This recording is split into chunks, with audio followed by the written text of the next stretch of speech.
Wokeness comes in all shapes and sizes. It's a problem when it's pushed at your local public school. It's an existential threat to the country when it's pushed by the institutions that police how we think, what we say, and where our money goes. Wokeness destroys everything it touches, including the value-neutral institutions that America used to take for granted. What's up, everybody? Major Retired Richard Ojeda here, and I've got to tell you, folks, Virginia Foxx is out here embarrassing herself like never before. She's standing in Congress introducing H.R. 5339, a bill so ridiculous you'd think it was a joke. I rise today in full support of the Republican fight against the woke progressive agenda.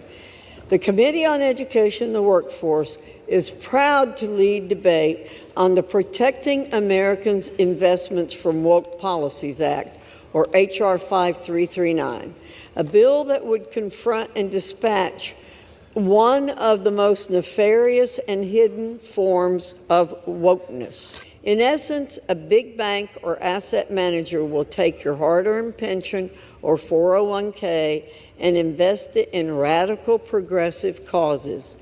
These ESG funds exclude businesses deemed insufficiently woke. She's out here claiming this nonsense is going to protect Americans from woke policies. But let's be honest, Virginia Foxx couldn't define woke if you gave her a dictionary. Watching her deliver this mess of a speech is like watching your cranky neighbor yell, "Get off my lawn," while swinging a weed whacker at the Department of Education. What may disqualify a company from receiving woke capital is including but not limited to too many white straight men on the board, too much profit in the oil and gas industry, or too many politically incorrect takes by your CEO on X, formerly known as Twitter. She looks like she just woke up from a nap, half asleep, reading a tired old script her staff probably threw together at the last minute. And the delivery, folks, it's painful. She's droning on, trying to convince us that wokeness is the apocalypse, while looking like she could use a nap herself. But here's the thing. This isn't just pathetic politics. This is a full-on humiliation. She's got no facts, no substance. But don't let her yawns fool you. This isn't harmless. It's dangerous.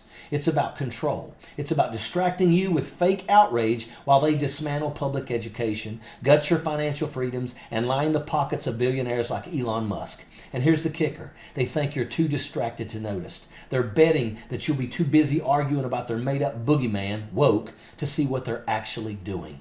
As a former state treasurer and an investor in the private sector, I can tell you that companies that take steps to mitigate their environmental footprint, to do right by their customers, to do right by their employees, and to promote corporate diversity tend to outperform their peers. Why is the Republican majority, which claims to be the party of small government, so obsessed with walking away from free markets and taking away Americans' freedoms? This is yet another example of this trend. House Republicans want to tell you what books you can and can't get from the library, who you are and aren't allowed to marry, what reproductive health care decisions women have the right to make, and now they want to try to make it illegal for investors to even think about a company's environmental or social performance when doing their jobs. And the people who are going to get hurt are the American workers whose retirement savings will take a hit if this bill takes effect.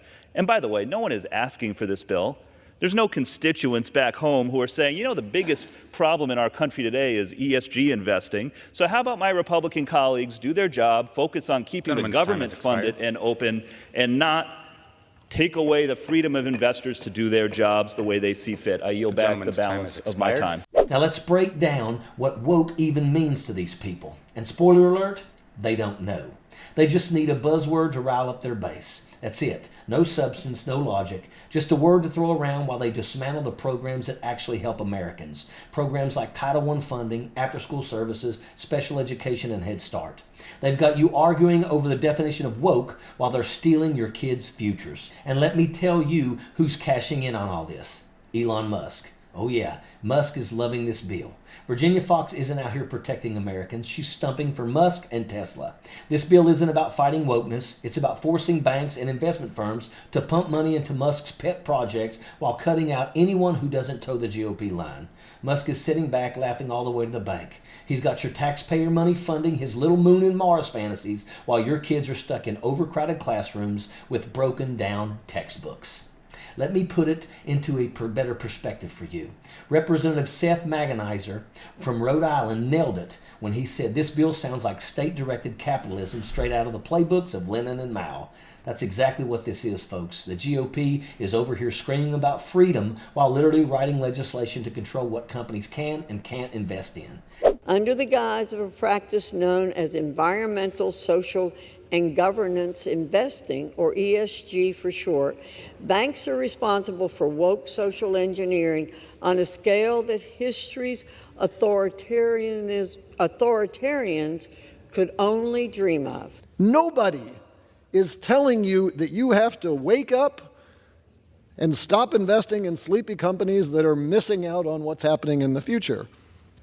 And yet here we are, having defended your right to invest however you want. You are now saying that fiduciaries with opinions different from your own should not be free to invest as they see fit. That is not pro-market. And let me tell you, if you've fallen in love with state-directed capitalism, I would encourage you to talk to, I don't know, maybe some Chinese or Soviet economic leaders who can tell you how that plays out. You think that's freedom? No, that's straight-up authoritarianism. And if you need proof, look no further than Texas. They've already tried this anti-woke nonsense with their anti-ESG laws. And do you know what it cost them? $700 million in lost economic activity on over 3,000 jobs. That's right, $700 million gone. Just flushed down the toilet so the GOP could grandstand about wokeness. And now they want to bring this disaster to the rest of the country. How is that good economics? Spoiler alert, it's not. If you think billionaires like Musk or Bezos are going to pass their savings down to you, think again. That's not a trickle. That's just piss running downhill. But it gets worse. Virginia Foxx isn't just coming for your investments. She's coming for your kids. This bill and the broader GOP agenda are all about dismantling public education. They want to gut Title I funding, defund Head Start, slash special education, and kill after-school programs. And for what? To win their imaginary war on wokeness? Here's the reality. These programs aren't luxuries. They're lifelines. After-school programs give kids a safe place to be when their parents are working late. Head Start gives young children a chance to succeed before they even step into kindergarten. Special education ensures kids with disabilities get the support that they need to thrive. And what does Virginia Foxx want to do? Rip it all away. Why? Because she's too busy fighting shadows to care about real kids with real needs. And the lies they're telling to justify this? They're absolutely insane. They're out here claiming schools are giving kids gender-affirming surgeries. Are you kidding me? Teachers are struggling just to keep their classrooms running with outdated supplies. You think they've got operating rooms tucked away in the back of the gymnasium? It's nonsense. It's all smoke and mirrors to distract from the fact that they're gutting public education in real time. Now, let me tell you about one of the most ridiculous moments during this whole entire circus. While Representative Sean Casten was delivering a fiery rebuttal to this nonsense, calling out the hypocrisy and exposing Foxx's bill for what it really is, Virginia Foxx decided she didn't like what he had to say. So what does she do? She marches up there and demands the speaker strike his words from the record. And no matter how nightmarish certain white folks of low character might find the realization of Martin Luther King's dream, it is the only way that we move forward as a society. In the name of free markets and for a what brighter purpose is the tomorrow, gentlewoman from North Carolina I rise? urge a no vote. I ask that the speaker's words be taken down. On what basis? The gentleman will suspend. The clerk will report the words. The gentleman will take a seat. Purpose does the gentlewoman from North Carolina seek recognition? Thank you, Mr. Speaker. I withdraw my demand. The demand is withdrawn. The demand is withdrawn. Illinois is recognized. Thank you, Mr. Chair. And I would reiterate, as I hope was clear from the plain text of my remarks, they were not directed at anybody in the chamber. I'll close just by saying that in the name of free markets and and a brighter, more tolerant tomorrow. I urge a no vote on this bill, and I yield back. Her demand, like she's some kind of authority figure throwing a tantrum because someone dared to call her out. But here's the best part. After huffing and puffing, she goes back up there, tail between her legs, and withdraws her demand. She couldn't even stick to her own ridiculous move. It was pathetic. You could see the defeat written all over her face. She knew she lost. And let's not forget Trump's hypocrisy in all this. He's out here floating Scott Bessent to lead the Treasury, a guy who worked for George Soros. That's right, folks. The same Soros that MAGA world has spent years demonizing. The same Soros they've painted as the ultimate villain while praising Elon Musk as their savior. It's laughable. Trump doesn't care who you are or what you stand for, as long as you're rich and loyal to him. He's got poor Americans fighting over which billionaire is good and which billionaire is bad. Meanwhile, billionaires like Musk are laughing all the way to the bank. It's like the old fable about the kid who sees two giants sleeping under a tree, each with a bag of gold. The kid starts dropping rocks on their heads, making them blame each other until they start fighting. They knock each other out, and the kid steals the gold. That's exactly what's happening here. They've got us distracted, fighting each other while they rob all of us blind. And then we've got Linda McMahon. Yes, the WWE's Linda McMahon, who Foxx and her GOP buddies are propping up as part of their plan to destroy public education. What does Linda McMahon know about education? Not a damn thing. But they don't care. They want to run schools like a business, a failing business where only the rich get ahead and the rest of us are left behind.